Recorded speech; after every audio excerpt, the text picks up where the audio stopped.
Agradecemos tudo que foi feito e é bom estar aqui nesse ambiente de adoração. Vamos para Levítico capítulo 10.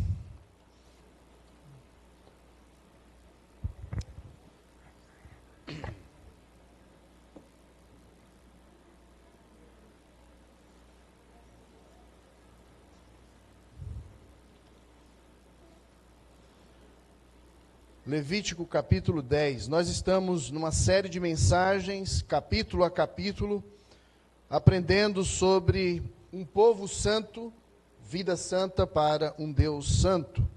Esse é o tema que tem norteado as exposições, espero que tenha sido motivo de encorajamento, correção na rota, porque nós carecemos nos dias de hoje, meus irmãos, o entendimento sobre a seriedade da adoração. Então esse livro nos ensina como nos portar diante de Deus, como Deus, as Escrituras, deseja ser adorado, a maneira como Ele estabeleceu isso, o princípio do culto, tudo do jeito que Ele falou, ninguém chega diante dEle de mãos vazias. Então a ideia de oferta, a palavra corban, significa chegar perto. Como é que o homem chega perto de Deus? Só se aproxima de Deus por meio de intermediários. Os sacerdotes são estabelecidos, o sistema sacrificial é estabelecido. Portanto, como acessamos a presença de Deus, qual é o caminho que Ele estabeleceu, como cultuar a este Deus, nós estamos aprendendo aqui no livro de Levítico. A última mensagem, nós aprendemos sobre a manifestação da glória de Deus no culto. O primeiro culto inaugurado, e nós temos aqui Arão e os seus filhos oficiando diante de Deus, mediando então essa adoração, o povo ali participando e vendo tudo, conforme o texto vai nos prescrever. No final do capítulo 9, nós temos o encerramento desse culto. O verso 24, antes do capítulo 10, nós temos Deus tornando-se favorável e aceitando este culto, e o sinal é que sai fogo diante do Senhor, que consome o holocausto, consome a gordura sobre o altar, e o povo vendo aquilo, aí o culto termina cheio de alegria e também de temor. Eles se prostram diante de Deus em temor. Agora, o que mais a gente fica espantado na sequência é que no próximo dia, isso é feito todos os dias. O que vai acontecer? Capítulo 10, Nadab e Abiú, os dois filhos mais velhos de Arão, tomaram cada um seu incensário, puseram neles fogo, e sobre este incenso, e trouxeram fogo estranho perante a face do Senhor, o que lhes não ordenara. Grave bem isso, o que lhes não ordenara. Então saiu fogo diante do Senhor e os consumiu. Agora o fogo sai não é para provar o culto. O fogo sai não é para queimar o holocausto e nem a gordura. O fogo sai da presença do Senhor para matar os dois filhos de Arão, sacerdote. Um culto festivo que agora, no segundo dia, morte. Imagine só, estamos aqui cultuando a Deus, fazendo tudo do jeito dele e para ele. E de repente Deus mata esses homens, porque eles estão fazendo algo que Deus não pediu. Verso 3, Moisés fala a Arão: isto é o que o Senhor disse: mostrarei a minha santidade naqueles que se achegam a mim, e serei glorificado diante de todo o povo. Porém Arão se calou. Então Moisés chamou Misael e Eusafã, filhos de Oziel, que é tio de Arão, e disse-lhe: chegai, tirai vossos irmãos de diante do santuário, para fora do arraial. Chegaram-se, pois, e os levaram nas suas túnicas, pegaram nas roupas, As roupas não queimaram, viu, gente? Interessante. Moisés disse a Arão, no verso 6, a seus filhos Eleazar e Itamar, os dois filhos mais jovens: não desgrenheis os cabelos, nem rasgueis as vossas vestes, para que não morrais. nem venha grande ira sobre toda a congregação, mas vossos irmãos, toda a casa de Israel, lamentem o incêndio que o Senhor suscitou. Não saireis da porta da tenda da congregação, para que não morrais, porque está sobre vós o óleo da unção do Senhor. E fizeram conforme a palavra de Moisés. Falou também o Senhor a Arão, dizendo: vinho ou bebida forte, tu e teus filhos não bebereis quando entrares na tenda da congregação, para que não morrais. Estatuto perpétuo será isso entre as vossas gerações, para fazer diferença entre o santo e o profano, entre o imundo e o limpo, e para ensinar aos filhos de Israel todos os estatutos que o Senhor lhes tem falado, por intermédio de Moisés. Disse Moisés a Arão e aos filhos deste, Eleazar e Itamar, que ficaram: tomai a oferta de manjares, restante das ofertas queimadas ao Senhor, e comei-a sem fermentos, junto ao altar, porquanto coisa santíssima é. Comê-la eis em santo lugar, porque isto é a tua porção, e a porção dos teus filhos, das ofertas queimadas do Senhor, porque assim me foi ordenado. Também o peito da oferta movida, a coxa da oferta comereis em lugar limpo, tu e teus filhos, tuas filhas, porque foram dados por tua porção, por porção de teus filhos, dos sacrifícios pacíficos dos filhos de Israel. A coxa da oferta, o peito da oferta movida, trarão com as suas ofertas queimadas de gordura, para mover por oferta movida perante o Senhor, o que será por estatuto perpétuo para ti e para os teus filhos, como o Senhor tem ordenado. Moisés diligentemente buscou o bode da oferta pelo pecado, e eis que já era queimado. Portanto, indignando-se grandemente contra Eleazar e Itamar, os filhos de Arão ficaram e disse: por que não comeste a oferta pelo pecado no lugar santo? Pois coisa santíssima é.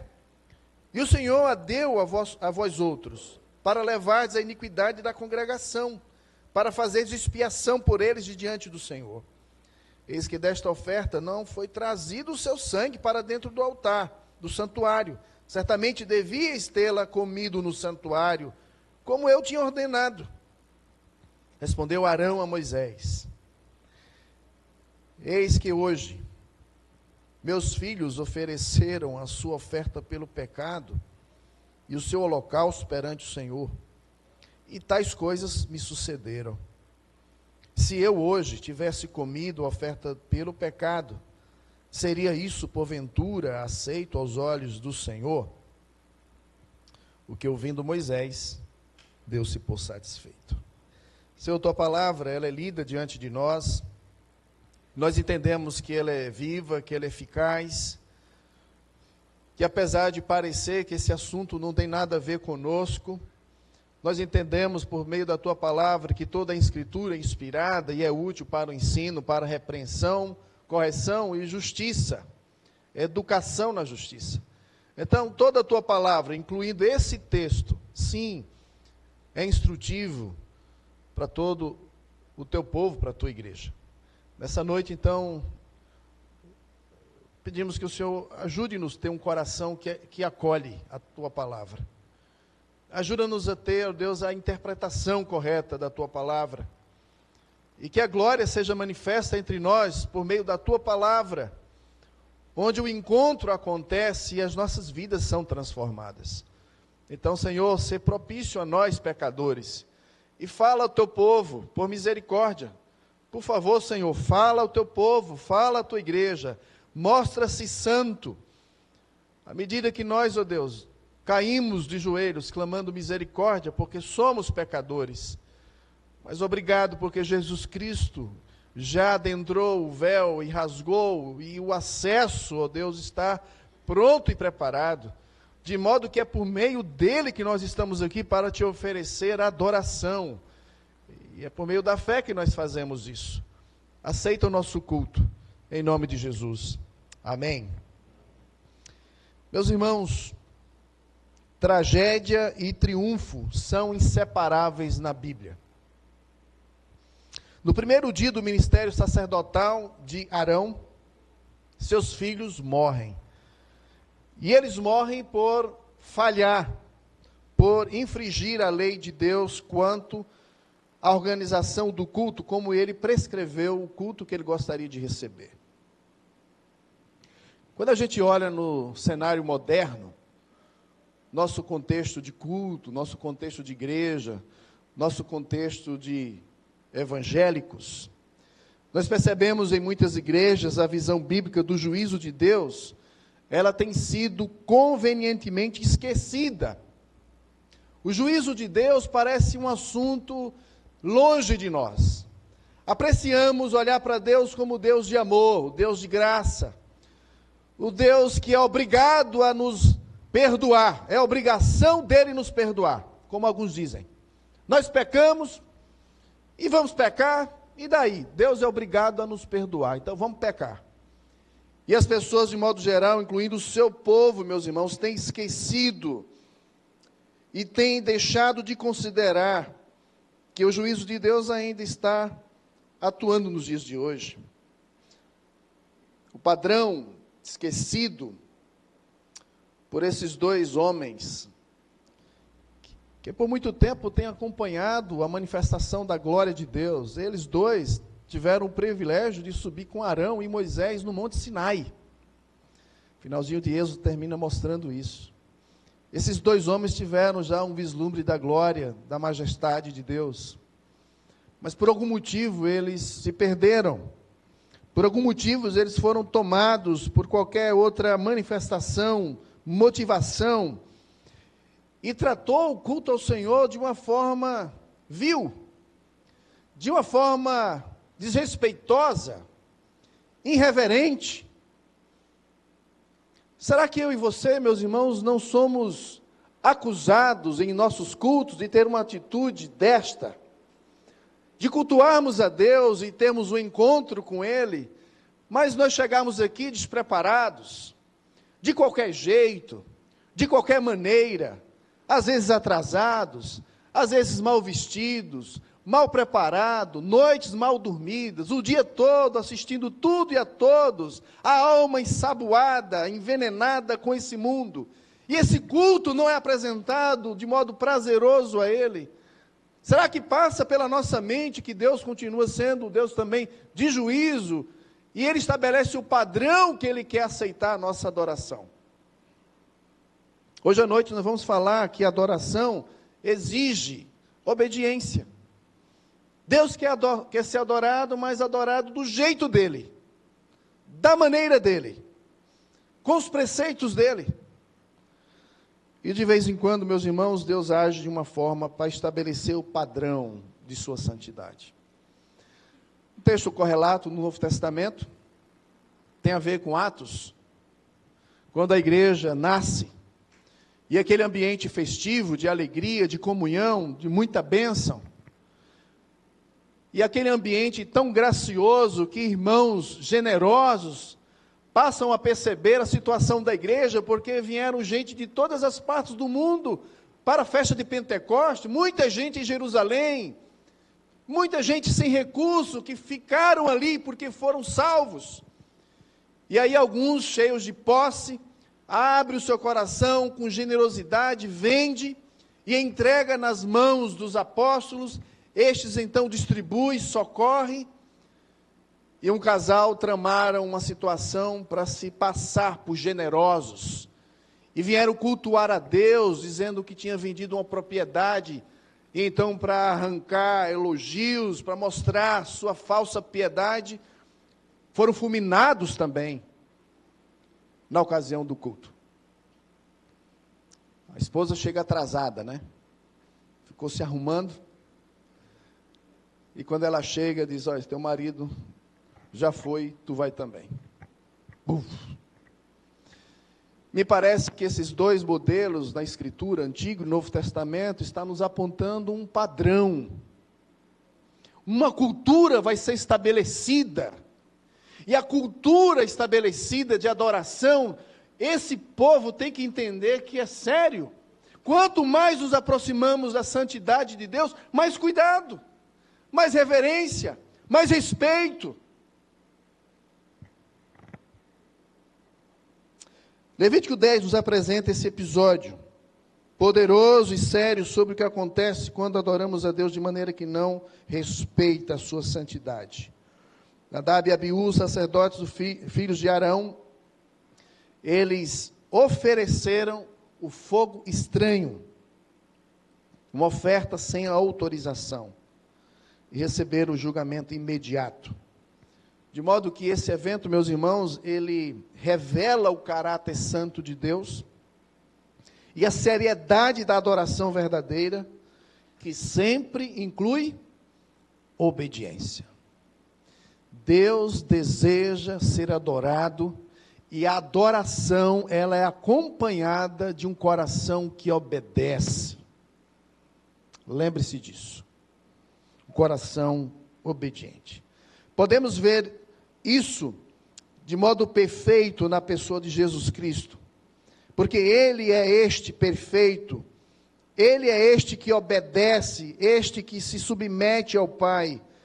Portanto, Ele sempre será, meus irmãos, um modelo para todos nós, inclusive o nosso padrão, modelo de adoração.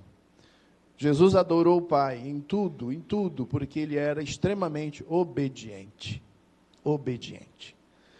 Quanto mais perto você está de Deus, mais atenção você precisa dar à santidade e à glória dEle. Talvez essa seja a tônica, o resumo dessa mensagem.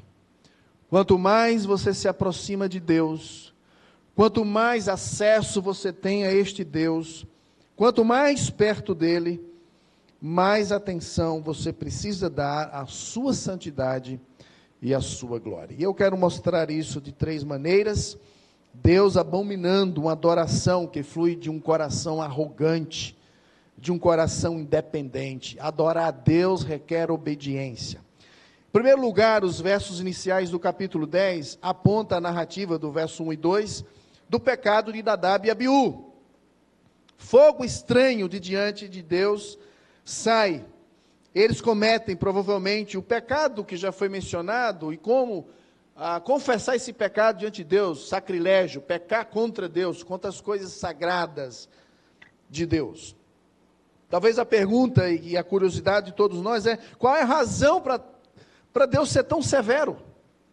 Qual é a razão para tal severidade? Qual é a natureza exata do pecado? O que eles fizeram?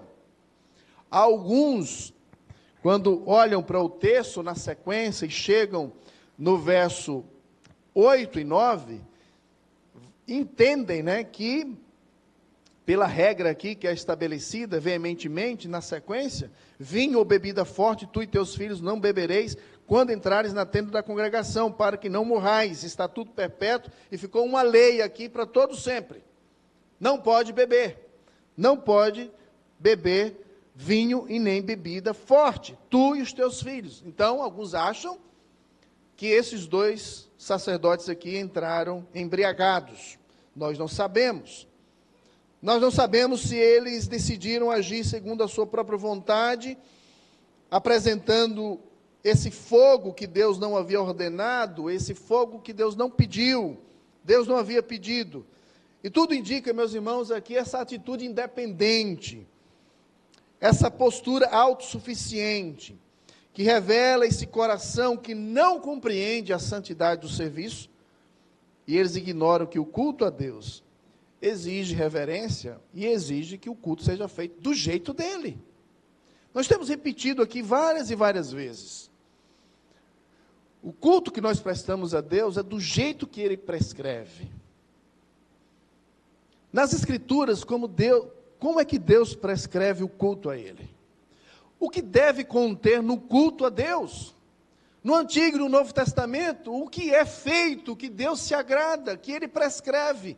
A igreja hoje precisa perguntar, ela precisa responder. Como é que nós cultuamos a Deus? Eu posso fazer no culto o que eu quero? Eu posso inventar alguma coisa? Eu posso criar um modismo? Eu posso sofisticá-lo? Eu posso fazer algum invencionismo? Eu tenho liberdade para adentrar e acrescentar elementos ao culto, além daquilo que nós temos feito? Quais são os elementos do culto a Deus? A pregação da palavra de Deus é central. O culto ele é centrado em Cristo Jesus, é um culto cristocêntrico, ou o culto está pautado no homem, onde as músicas são escolhidas a partir dos anseios dos homens, onde o pregador escolhe o texto que vai pregar a partir das necessidades dos homens. Não posso falar sobre esse assunto, nem sobre esse assunto, porque se falar, então o pessoal não vem, o pessoal não gosta, o pessoal vai ficar ofendido, o pessoal quer um culto com a mensagem que massageia o ego, mais acalentadora, mais motivadora, mais coaching, mais motivacional, mais positiva, mais elevada, mais emocional. Mas o que? Centrado no homem. O homem começa e termina sendo o centro onde o culto vai rodar. Quais são os elementos do culto? Como que Deus prescreve o culto que Ele quer receber? Pregação, louvor, oração, em alguns momentos, como oportuno, ceia, batismo. Há uma divergência, mas alguns acreditam que é um momento ofertório, momento de dedicação, cabe como ordem do culto, elemento de um culto. O que mais? O que a Bíblia prescreve? Então, meus irmãos, a igreja, o povo de Deus, precisa estar atento àquilo que Deus prescreveu, que foi requerido para a adoração. Basicamente, Nadab e Abiú decidiram agir segundo a sua própria vontade. Deus é honrado, meus irmãos, na presença do povo. Santificado é Deus diante de toda a nação, que é chamada para ser santa. Eles estavam tão próximos de Deus, eles precisavam ser os primeiros a cuidar em ter uma vida obediente a este Deus. Deus zela por sua santidade. A glória de Deus é a sua santidade revelada, como também a santidade de Deus é a sua glória oculta e encoberta. Em alguns momentos, Deus revela a sua santidade assim.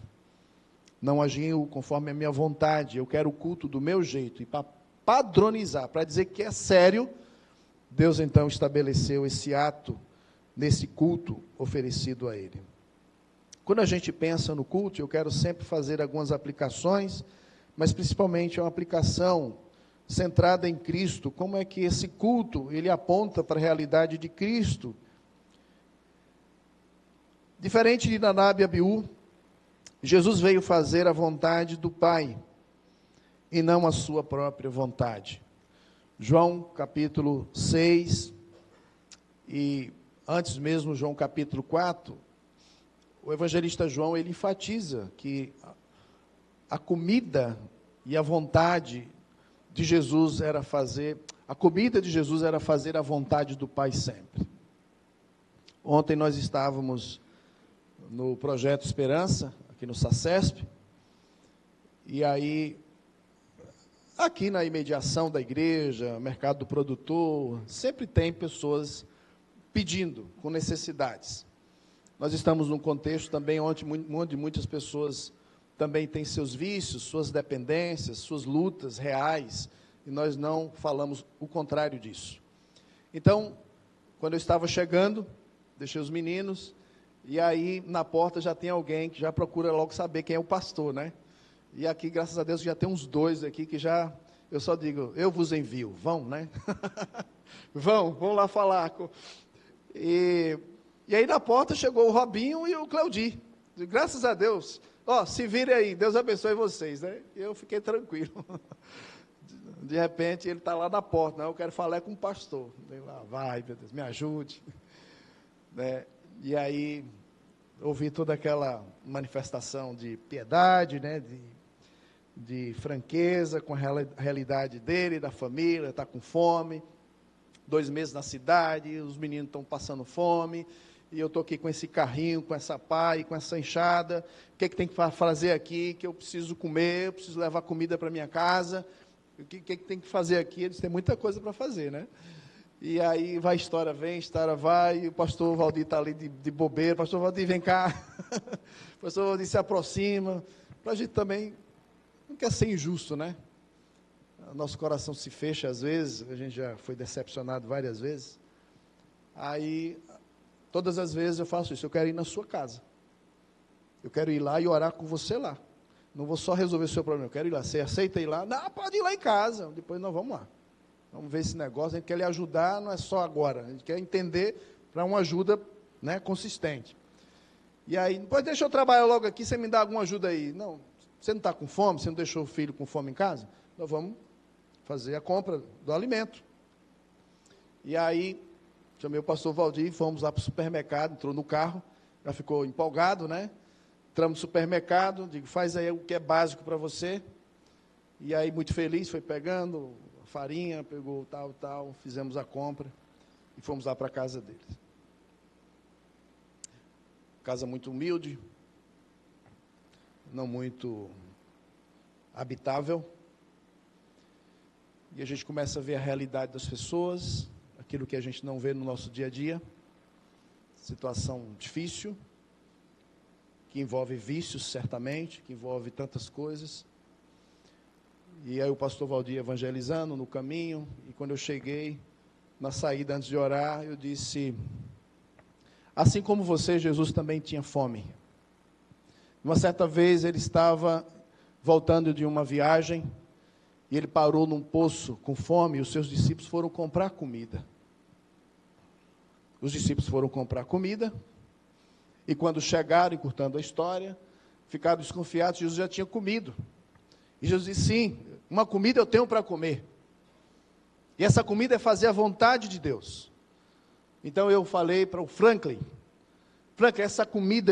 essa fome de comida, ela nunca cessa. A gente vai ter outras fomes também. Uns têm fome porque tem carência emocional, tem problema familiar, tem problema de finança, tem problema com vício, tem problema... Essas lutas a gente sempre vai ter.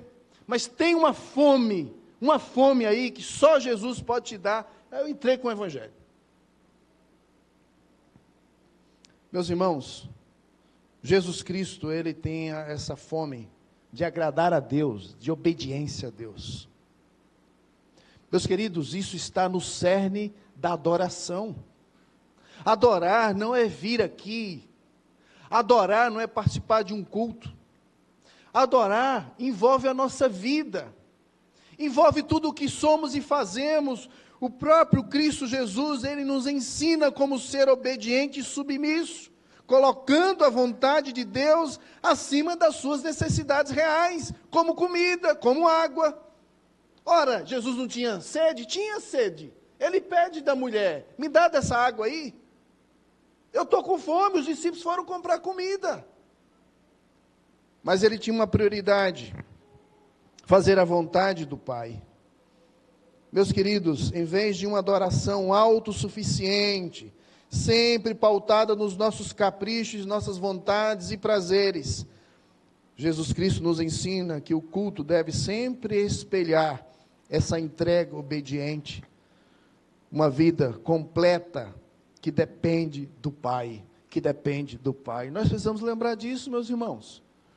A adoração exige obediência, e essa obediência está nesse contexto, onde nós não podemos, como adoradores, nos mostrarmos arrogantes, autossuficientes, querendo fazer para Deus as coisas do nosso jeito, da nossa maneira. A arrogância aqui demonstra esse quadro, essa realidade desses dois sacerdotes, que trouxeram-lhes destruição. Eles representam o ministério, mas as suas ações mostram que eles estavam distantes do verdadeiro espírito de obediência e de serviço. A falta de reverência a Deus não combina, meus irmãos, com o serviço e adoração genuína. A falta de reverência, de submissão, de dependência, de obediência a Deus não combina com verdadeira adoração. Jesus, então, ele nos ensina a humildade. Ele orou, ele dependia do Pai em tudo, e nunca buscou sua própria glória, mas a glória de Deus. Portanto, como seus seguidores, somos chamados a esse ministério, essa adoração, onde inclui humildade, dependência, reconhecendo que tudo que fazemos, meus irmãos, de segunda a segunda, de domingo a domingo, tudo que fazemos, é um culto a Ele. O apóstolo Paulo já nos lembra disso.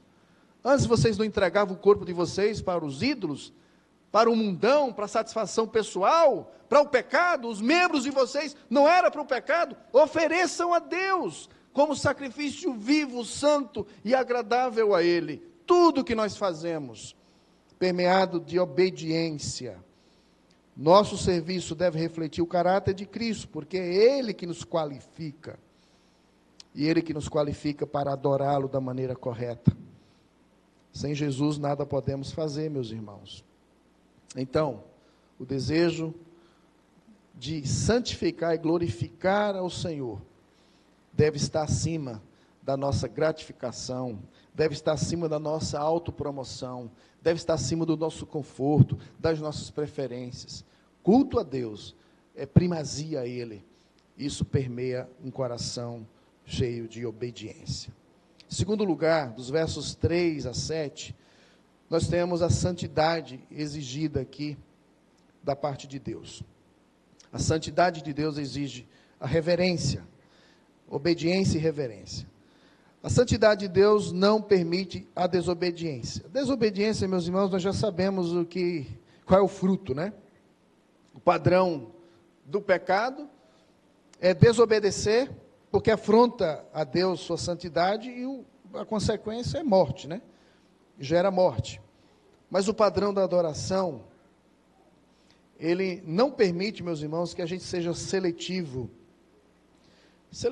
com as mensagens, com a palavra de Deus. Não permite que a gente tenha um culto onde as canções que nós queremos cantar para Deus esteja centrado no homem, onde o homem está sempre dizendo o que ele quer, o que ele exige de Deus. Preste bem atenção, principalmente nas músicas gospel. As músicas gospel, é uma distinção aqui, tá, irmãos? Músicas gospel e música cristã. Música gospel é música que vende, tá? O cara faz para vender, então ele não está muito ligando se essa letra ela está coordenada com a teologia bíblica, ok? A música gospel é para vender, é para rodar aí, e todo mundo gosta dessas músicas, né? Naquela época foi uma febre. Como Zaqueu, quero subir. Zaqueu não queria subir nada, não queria ver Jesus, não queria nada, está tudo errado. É um sucesso. Tantas outras músicas aí que, erros grotescos, mas todo mundo canta, chega, chora, como se fosse aquela coisa maior do mundo. Então a gente tem que ter cuidado com as músicas que nós temos prazer de cantar, se é Cristo no centro, se as nossas afeições são tocadas, nossas afeições direcionadas para viver para Ele, para nos render a Ele, para ter uma vida de obediência, de amor a Ele. Cantoria, com cantoria, meus irmãos, qualquer um canta. Inclusive, muitos artistas estão cantando, dizendo que estão louvando a Deus. Você pode até cantar, pode ser até bonito, mas se não tem adoração acompanhada, se não tem reverência, se não tem atitude correta para com Deus, não é adoração. Deus esclareceu a Arão que ele deve ser santificado diante de todo o povo. O versículo fica muito claro, verso 3, mostrarei a minha santidade naqueles que se chegam a mim, e serei glorificado diante de todo o povo. Eu vou mostrar a minha santidade. Quem chega a mim vai ver que eu sou santo, vai ver que eu não tolero o pecado. Eu vou ser glorificado nisto. E aí, meus irmãos, o silêncio aqui de Arão significa que ele aceita o juízo de Deus. Que situação difícil. Arão e os seus 2 filhos não conseguem, não é permitido eles chorar. Eles não podem participar do luto. Os cabelos, cinza, todo aquele ritual de pranto, de dor, de lamento, eles foram proibidos de fazer. Ele não pôde chorar a morte dos seus 2 filhos. A resposta de Arão reflete a seriedade com que os servos de Deus devem se aproximar dele. Adorar antes de tudo ao Senhor, adorar para a sua glória. e não para a minha glória, mesmo diante da morte de um filho, de 2 filhos. Meus irmãos, não importa o quanto sacrifiquemos e sirvamos, se Deus não recebe a glória, não poderá haver bênção para nós. Então, a atitude de reverência, de respeito, de saber se aproximar diante de Deus, via Jesus Cristo, é o grande segredo para o nosso cristianismo hoje. Não dá para adorar a Deus sem a mediação de Cristo Jesus, o nosso supremo e sumo sacerdote. Então, Jesus Cristo, ele é a expressão da santidade de Deus. E, ao mesmo tempo, ele é aquele que nos purifica. Ele sabe, sim, a santidade de Deus. Portanto, ele é aquele providenciado pelo próprio Deus para ser o nosso purificador, que nos torna hábeis, prontos para estar na sua presença. Ele, sim, nos capacita para viver para ele. Não existe cristianismo, vida cristã sem Cristo. Não dá para agradar a Deus sem Cristo. Nós precisamos entender isso, meus irmãos, e abraçar com toda a força essa dependência. Nossa vida de obediência e adoração deve refletir a santidade de Jesus. E nossa motivação deve ser sempre o desejo de honrar a Deus em tudo o que fazemos. Se você vem para esse culto, você vem para quê? Para a glória de Deus, é para honrar a Deus. O preparo que você teve, nós falamos na outra mensagem sobre o princípio da antecedência, nos prepara antes. Eu estou me preparando antes, porque é para a glória de Deus. Meu corpo está preparado para o culto, a minha mente está preparada, a minha semana foi preparada, eu li as Escrituras, meu tempo de devoção. Tudo isso envolve, meus irmãos, a nossa adoração. Nossa vida de fé deve ser uma resposta contínua ao sacrifício de Jesus. E, portanto, motivado pelo seu amor, nós o adoramos por meio de uma obediência amorosa. Obediência amorosa. E, por fim, os versos 8 a 11, e aí caminhando para o final, tem uns detalhes no final aí que eu vou deixar para outra oportunidade. Eu queria enfatizar o ministério, a adoração que agrada a Deus, é submisso e depende do Espírito Santo. A adoração que agrada a Deus é submisso e depende do Espírito Santo, esse ministério de adoração. 2 pontos. Em primeiro lugar, separação e santidade. Deus ordenou que os sacerdotes evitassem qualquer substância que pudesse embotar sua mente durante o serviço. Essa instrução revela que os servos de Deus devem estar prontos para discernir o que é santo e profano. Está aí, vinho, bebida forte, tu e teus filhos não bebereis. Para fazeres, verso 10, diferença entre o santo e o profano, entre o imundo e o limpo. E para ensinar aos filhos de Israel todos os estatutos, ensinar todos os estatutos, ensino.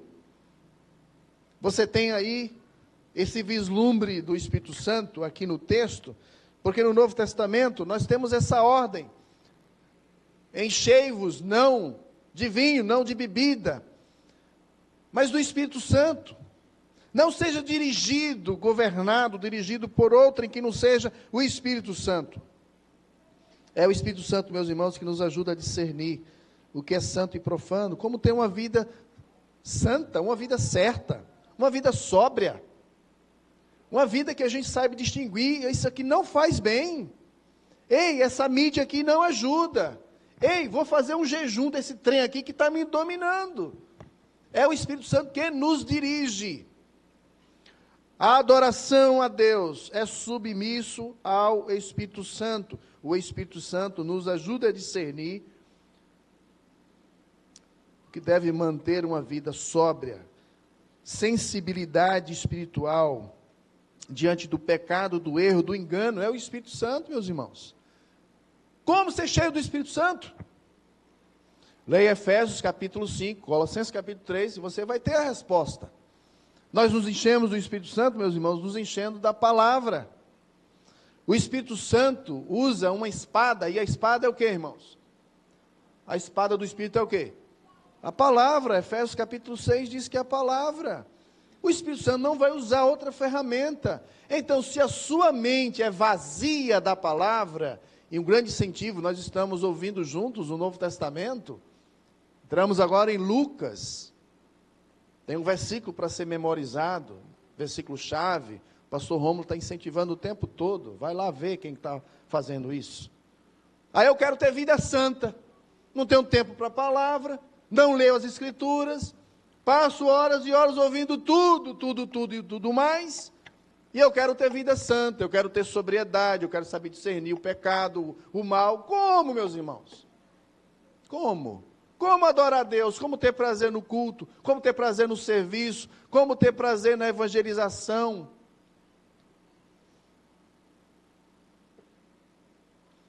A adoração é submissa à palavra. Jesus é o perfeito sumo sacerdote, separado e santo, é Ele que é o homem do Espírito, é Ele que nos dá do seu Espírito. Se você quer o Espírito, você tem que correr para Jesus. Lembra de Pentecoste 2? O derramado do Espírito é o derramado do Messias.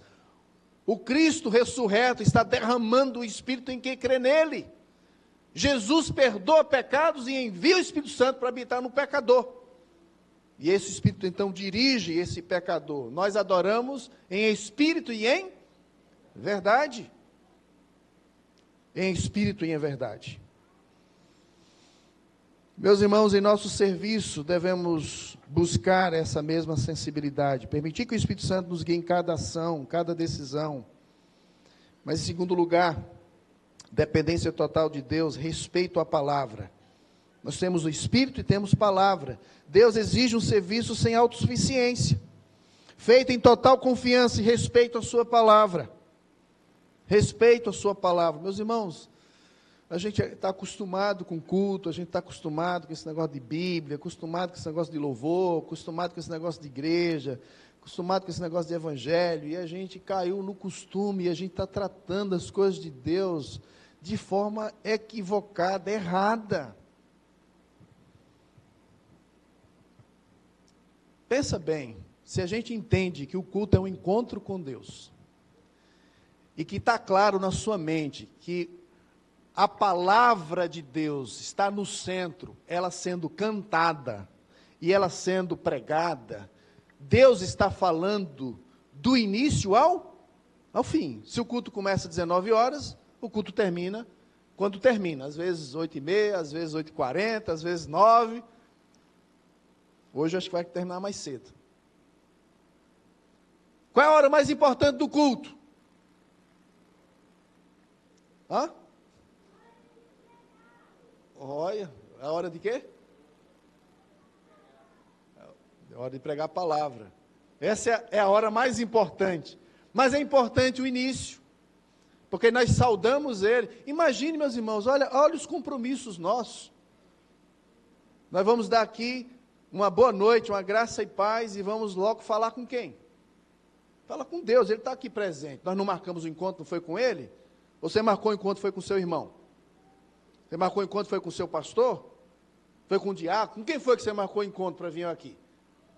O conceito do culto é que nós decidimos que domingo é o dia de nós juntos nos encontrarmos com Deus. Ele está aqui do início ao fim. Ele está aqui quando estamos falando com Ele, Ele está aqui quando estamos cantando para Ele, Ele está aqui quando Ele mesmo está falando, por meio do pregador que está expondo a palavra do pregador, não a palavra dele. Todo culto é importante. Vai, seu pai está falando com você e você vire as costas, deixa ele falando lá para ver o que acontece. Eu não sei hoje, né? Mas antigamente, você sabe o que acontecia. Vai estar falando com alguém, de repente você vira as costas dele, ele falando lá. Mas a gente levanta, sai, entra, bebe água, vai no banheiro, puxa, encolhe. Meus irmãos, se a gente for ser bem específico, é vergonhoso o nosso culto. Nosso padrão de culto. Ainda bem que Jesus é gracioso. E Ele tolera a nossa irreverência, nossa falta de respeito, porque o culto é para Ele, é Ele. Quando no culto há um encontro com Deus, há adoração, e quando Deus é adorado, ele se manifesta favorável, porque encontrar Deus é experimentar transformação. Sabe por que você é o mesmo? Porque você nunca encontrou com Deus nesses cultos aqui. Você vem para fazer um papel, um trabalho de prestação de conta religiosa. Porque culto, quando acontece, há transformação. Porque ninguém há de se encontrar com Deus para permanecer o mesmo.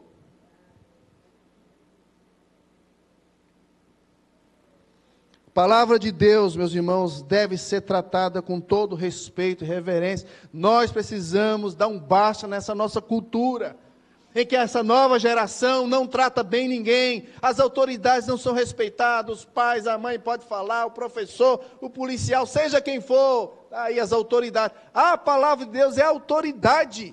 A reforma protestante que nós estamos lembrando, e falamos hoje de manhã, mês de outubro, é autoridade. Quando Deus fala, cale-se diante dele toda a terra. Respeito, reverência, atitude de santo temor deve permear o nosso coração.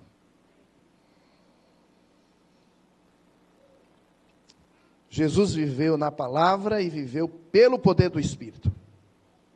Ele próprio foi a palavra encarnada. Como discípulos, precisamos de uma vida fundamentada na palavra. Precisamos de sermos guiados por Cristo, submissos ao seu Espírito.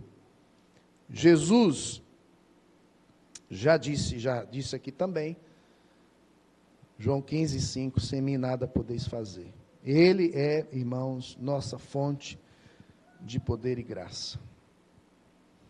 Que nossas vidas e nossos serviços de adoração sejam sempre realizados nessa dependência, que reflete, Cristo, essa união com Cristo, palavra e Espírito, palavra e Espírito. Eu quero terminar dizendo que a atitude de Arão, quando ele ficou todo ali perdido, Moisés querendo seguir toda a ordem do culto, e eu acho interessante o temor que caiu sobre Arão no verso 19, eis que hoje meus filhos ofereceram a sua oferta. A oferta aqui eles foram para perto de Deus, eles ofereceram o sacrifício pelo pecado, eles ofereceram o holocausto. Olha só o que aconteceram com eles. Se eu fizesse isso que o Senhor está querendo que eu fizesse, que era o certo, sei lá o que ia acontecer. Será que Deus ia aceitar? Meus irmãos, essa é a pergunta que a gente deve fazer. Será que Deus aceita o seu culto? Por que Ele aceita o seu culto? Deus aceita o nosso culto. Por que Ele deve aceitar o nosso culto? Levítico nos ensina que a adoração deve ser oferecida com obediência, com dependência e com reverência. Nadab e Abiú nos lembram desse padrão, visto que consequências de uma vida independente e arrogante diante de Deus vai trazer prejuízos para nós. Às vezes, meus irmãos, eu penso que Deus ele não é tão rígido dessa forma de matar alguém. De repente aqui alguém tomba no culto aqui, O adorador veio de forma equivocada. Eu lembro que Paulo vai dizer em Romanos capítulo 1, que Deus está irado, e que uma das maneiras dele trazer juízo sobre o homem, é entregando este homem aos seus desejos. Alguns vieram participar, na igreja de Corinto, da ceia de forma equivocada. Paulo diz, se não há alguns entre vós, que muitos que dormem, que já morreram, estão doentes. Deus vai entregando o coração do adorador aos seus desejos. Esses adoradores não conseguem ver Deus, não conseguem tocar a sua glória no sentido de transformação, vislumbre da sua graça. Glória de Deus, meus irmãos, é graça. Deus se mostra gracioso ou glorioso, não é com o seu poder. Deus mostra a sua glória em misericórdia e graça que Ele está concedendo ou ao adorador todo o tempo. Mas muitas vezes nós estamos indiferentes, somos os mesmos. Por isso, Jesus, ele nos oferece esse exemplo perfeito de obediência ao Pai e submissão, e é nele que nós estamos adorando, é por causa dele, ele que abriu o caminho. Jesus, como o verdadeiro sumo sacerdote, nos chama a viver como ele viveu, meus irmãos. Como é que Jesus viveu? Em dependência e submissão. Toda reverência ao Pai. Jesus nos chama a ser assim. Seguir o seu exemplo. Oferecendo a Deus uma adoração e uma vida permeada por obediência a Ele. Por meio de Cristo e pelo Espírito. Que possamos refletir uma obediência humilde, uma devoção sincera ao Deus Santo. Certifique-se de que o fogo da sua adoração vem do altar de Deus, não vem deste mundo. Nossa adoração feita no poder de Deus, na palavra, vai servir a Deus de modo agradável, em santo temor. Hebreus 12, 28 e 29 diz que nosso Deus também é fogo consumidor. E eu gostaria de convidar você para uma oração final. Curve sua cabeça. Porventura aceito aos olhos de Deus serei? Porventura aceito aos olhos de Deus seremos? Senhor, diante da Tua palavra, nós nos colocamos de forma a reconhecer que da nossa parte, Senhor, é vergonhoso, mas precisamos admitir que os nossos cultos, ó Deus, não têm sido regados de reverência, de dependência, de submissão, nem ao Espírito, nem à Tua palavra, Senhor. Nós temos vivido dias em que o nosso eu tem se enchido de tantas vontades, com tantos quereres, com tantos caprichos. E nem sempre, ó Deus, estamos atentos, com zelo, com todo respeito à Tua pessoa. Talvez, Senhor, nosso patrão, ou pessoas mortais são mais reverenciadas, mais respeitadas do que o Senhor. Ó Deus, tem misericórdia de nós. Quantos cultos, ó Deus, ofertamos a Ti, que na verdade, como aconteceu, a Tua palavra revela, lá em Malaquias, o Senhor estava dizendo, será possível que não tem ninguém para fechar essas portas? Estou cansado, esse ritual me cansa, esse povo traz o sacrifício, pega o pior, não oferecem o melhor, eles pegam o aleijado, o doente, eles me oferecem o resto, oferece ao governador, para ver se ele vai aceitar, oferece ao teu patrão, se eu sou Senhor, o soberano, cadê a minha honra, cadê o meu respeito? Ó Senhor, tem misericórdia de nós. De fato, ó Deus, mereceríamos ser fulminados. Nós não temos admirado a Tua santidade como deveríamos. Nós não temos, ó Deus, reverenciado a Tua glória como deveríamos. Nós assumimos, Senhor. Eu aqui posso fazer essa oração em nome dos meus irmãos aqui. Nós assumimos o nosso fracasso. Ó Deus, tem misericórdia de nós. Tem misericórdia de nós. Mas ainda bem que o texto, como é a proposta de todo o livro de Levítico, como é a proposta de toda a Tua Escritura, o foco não sou eu, nem os meus irmãos, como nem era Arão, nem seus filhos, o foco é o Teu Filho Jesus.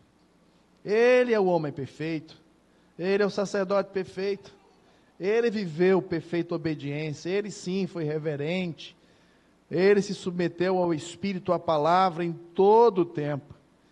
E Senhor, nós estamos aqui oferecendo esse culto e queremos continuar por causa dEle, é por causa dEle.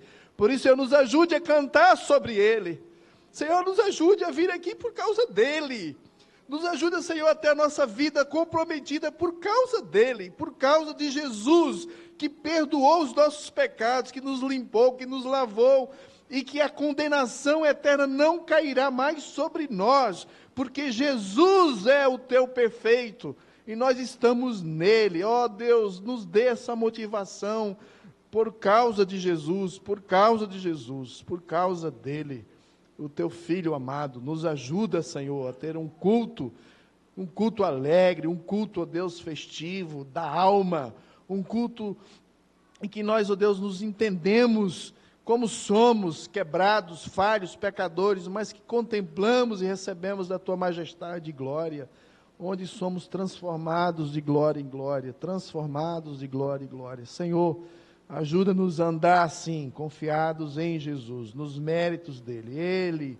Ele sim, obediente, perfeito, morreu por nós e nos ajuda a ter uma adoração perfeita. Nós terminamos esse culto agradecido, Pai, por essa palavra, por essa esperança.